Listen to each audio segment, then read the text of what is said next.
Yo, YouTube, what is up? My name is Gore, and I am back again, albeit with my tail kind of tucked between my legs a little bit. Last week, with the week 1 picks, how they played out, didn't exactly have the greatest of weeks. We went 5-5 overall. Didn't really hit the upset that I was looking for, and some of the other teams that I picked wound up getting upset, so a 5-5 week overall, and in the confidence system, we scratched out 38 points, which is just kind of so-so for week 1. So I'm looking to get back on track here, and I'm really mad at Purdue. I said it in the first video, I didn't fully trust them, and lo and behold, there they go. They got picked off by Fresno State, so lost some points with that one. The other ones, I lost a few points here and there, but like I said, 38 points, 5-5, just kind of so-so week 1, and we'll try and get back on track. With a big week number 2. It's a better slate of games week 2, so looking forward to that.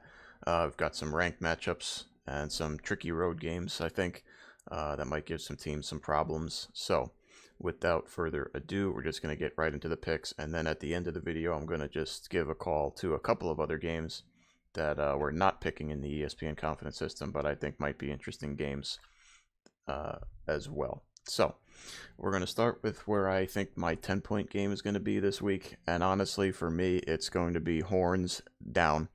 I don't believe in Texas at all this week. I think last year was Texas's best shot at Alabama. They got them in their building. They got them week 1 before they had a chance to play a game. And Alabama was sloppy, penalties. They didn't look good until the very end of the game when Bryce Young brought them back. I don't think that's going to be the same situation this year. I don't care about Texas recruiting and talent and athletes. I don't care. I don't care about any of that. I think their best chance to win in this series was last year. Now Alabama's got a week under their belt. They are at home, and I think they're going to take care of Texas, and I'm going to put them as my 10-point game. Yeah, I hear all about Texas all the time. Like every year we go through this with Texas is back and the horns and all that. I don't buy it. I just don't buy it. I don't care how well they recruit. I don't care about Sarkisian until I actually see it happen on the field. I'm not going to believe in it. And I think Alabama wins this game, and I feel pretty confident about it, so that's going to be my number 10. Now, looking around the slate here, I'm kind of trying to find a next game I feel pretty confident about, and truthfully, I said in the first video, the week 1 video, I said I don't really know what Colorado's going to look like. Well, we know what they look like now. They look really good on offense. Travis Hunter is a freak of nature. What a player! If he can stay healthy, he is going to have a Heisman type year. You can feel it coming. They have issues on defense though. Still, I still think this is a team that's going to give up a lot of points.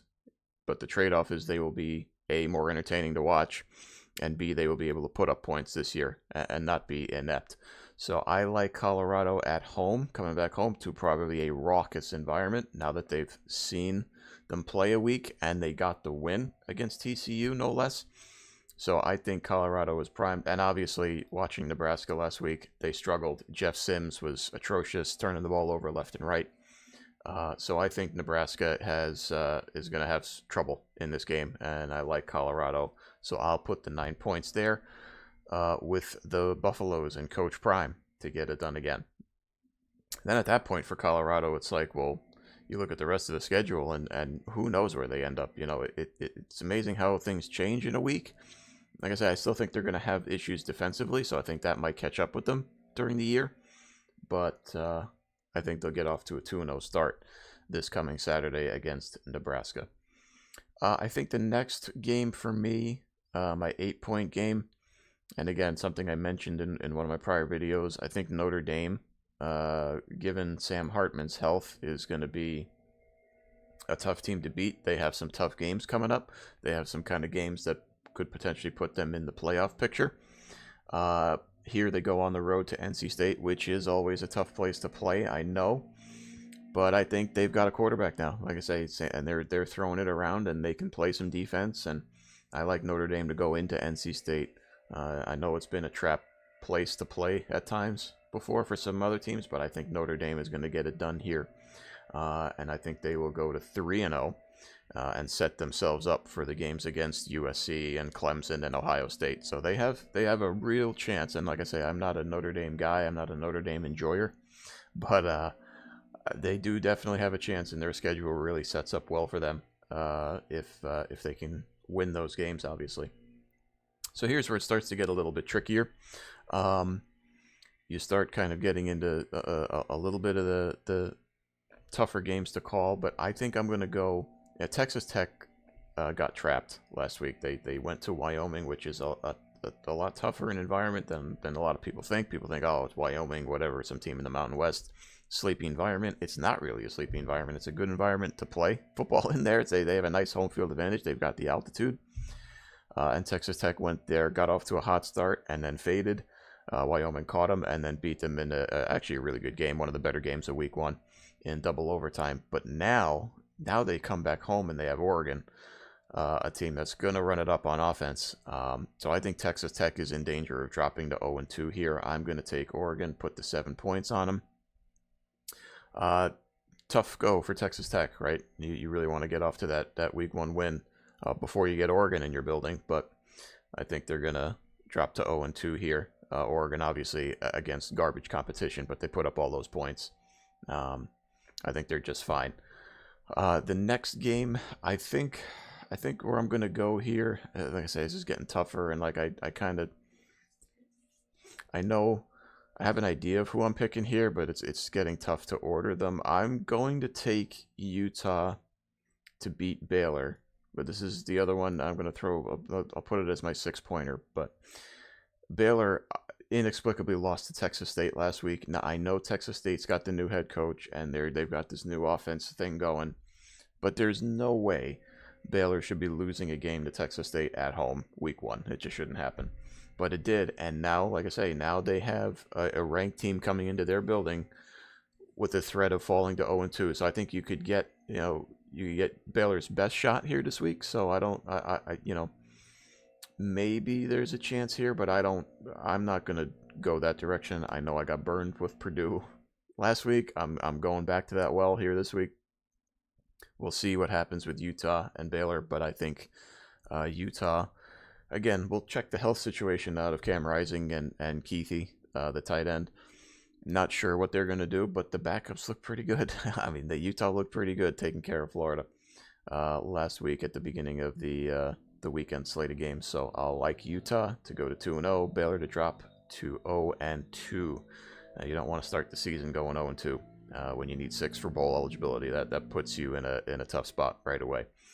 The next game I'm going to go with, boy, I think I can't believe I'm going to say this, but I kind of feel like Iowa might have found a little bit of offense here, and I'm going to take them to beat Iowa State in the big rivalry game on the road.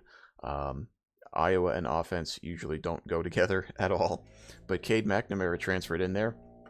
They actually scored some points, if you can believe it, and I think they're going to take care of an Iowa State team that is a bit in transition. I know that it's a good coach. It's a well-coached team. They've had success, and this is an intense rivalry, and it could go either way. But I think Iowa is going to go in there and take care of business. Like I say, they have maybe with Cade McNamara, they're getting a little bit of the offense going, and if they can put up points, Iowa can play defense. And they do it every year. They play great defense. It's just that they've been unwatchable on the offensive side of the ball. So I feel like maybe with a little bit of offense, this could be a team that, they're ranked in the top 25 now. But I think maybe they could shoot up the boards. And every once in a while you get an Iowa team that comes out of nowhere and shoots up the top 25. Maybe this year that's that Iowa team, but we'll see. So we've got a couple of games left here, and it's getting into the upset spots for me. Some of the trickier games. I'm gonna do this now. I'll take one of the upsets, and I will actually take Tulane over Ole Miss. They looked good week one. They're a tough team to play. They've got some talent on offense. Michael Pratt's health is a big concern here. So he got banged around a little bit in the week one win.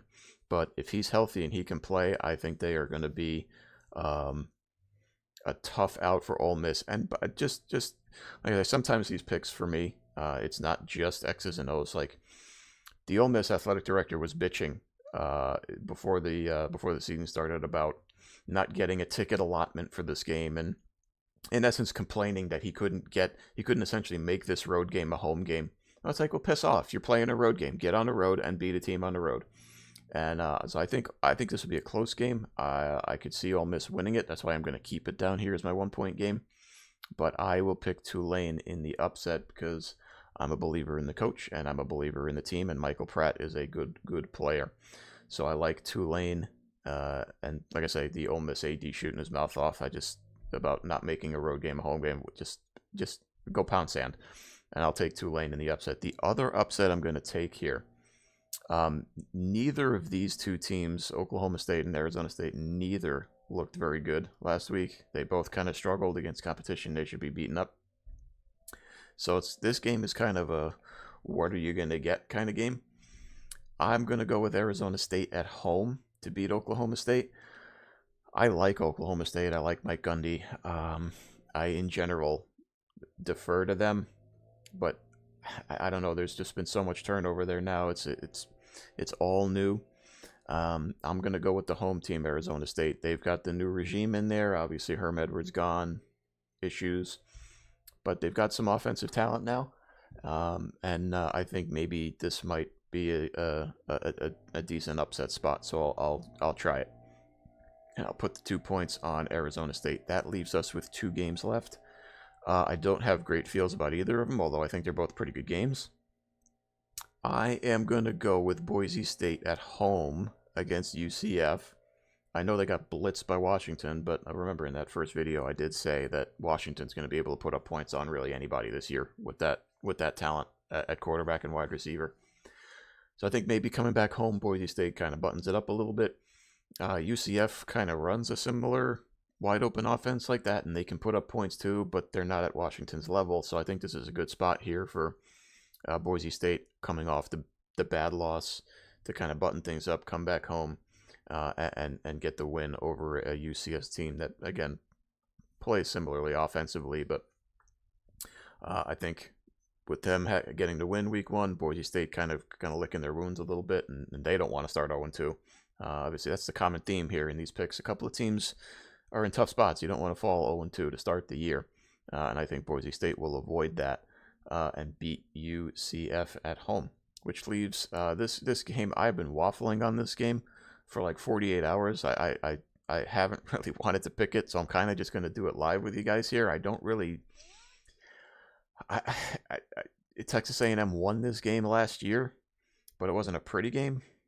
And I know they beat down New Mexico, but I think their offense is still a bit of a question mark. I guess I'm just going to do it. I'm going to lean Miami, and I'll take Miami in the upset here, maybe slightly. I don't even know if you would consider that an upset. Mario Cristobal, year 2, Tyler Van Dyke. I think they'll do just enough and pick off a Texas A&M team, which is certainly not immune to being upset. So I think that's my 10-1. We'll go Alabama 10, Colorado 9, Notre Dame 8, Oregon 7, Utah 6, Iowa 5, Boise State 4, Miami 3, Arizona State 2, and Tulane in with the 1. And I'll just put my tiebreaker. I don't really care. 64. And that's the week 2 picks for you guys. Did want to get 3 other games in real quick in this video before and I apologize for the white screen here, but I got to go over to ESPN's website to show you this. 3 other games I think might be interesting week 1. Wisconsin goes out to Washington State. This is a big trip, and I know Washington State kind of took care of Buffalo last week, but this could be an upset spot here. Washington State's quarterback Cameron Ward, really, really good, really dynamic, good athlete. They can put up points, and they're a scrappy team out there in Pullman. So Wisconsin going out there, they're changing the philosophy a little bit offensively. Wisconsin's known as the offensive line ground and pound, and they're trying to kind of transition into this passing offense. So where that might become trouble is on the road in a tougher environment, and I think this is a spot for that. I would look for Washington State here to maybe even pick them off and win outright. And I think game number 2, this is again, San Diego State, it's really tough for me. Like, they're really hard to watch, but they're going to be in every game because they play such great defense. So I think this game can stay competitive with UCLA. However, if you watched the game late last weekend, UCLA may have found their quarterback with the freshman Dante Moore. I think if they just stick with him and let him play and let him grow with the offense, I think they'll be in better shape. So I think this game here, UCLA San Diego State, going to be close. San Diego State will they just find ways, right? They just find ways to stay in it. But I think Dante Moore and UCLA and Chip Kelly and all that, I think they will find a way to kind of maybe pull away late and clip San Diego State. But you never know with San Diego State. It's one of these teams that's really really hard for me to pick. But I think that's going to be another game to watch on Saturday. I believe that's Saturday night. The third one, and I just wanted to throw this in there. It's not a great game, so to speak, but I thought Cal was in upset territory week one. Obviously, that did not happen. They took care of North Texas pretty good. I didn't realize that their offensive coordinator is the guy who was their offensive coordinator prior when they had some success offensively. And here comes Auburn again. Auburn going on the road all the way out to Cal to play a sleepy kind of late night game. Maybe there's some upset potential here. I think this could be a close game in the the Pac-12 After Dark, which will be no more after this year, but maybe there might be some Pac-12 After Dark in this one. I think Auburn might go out there. It might be a sleepier environment than they're used to, and it might be a slower game for them. I think Auburn will win, but this could be another, like I say, another trap type game going out there to the West Coast in a not so much a tougher environment, but a big name school going out to an environment that's really kind of laid back and a bit more casual about it. So, but who knows? Maybe we get surprised and Cal fans show up big, but I wouldn't bet on it. That is pretty much the week one slate for me. I hope you guys enjoyed this video. Drop a comment in the video down below here. Let me know what you think about some of these games, and maybe if there is a game that you have your eye on that I haven't covered in this video. So I appreciate you guys watching. Like, comment, subscribe, do all that sort of thing. You can also check me out on my live stream on Twitch during the week. My NFL picks video is going to be the next video to come out, and that's probably going to be tomorrow, where I do the whole week one slate, and we go from there. So thank you guys very much for watching, and I will see you in the next video. Bye.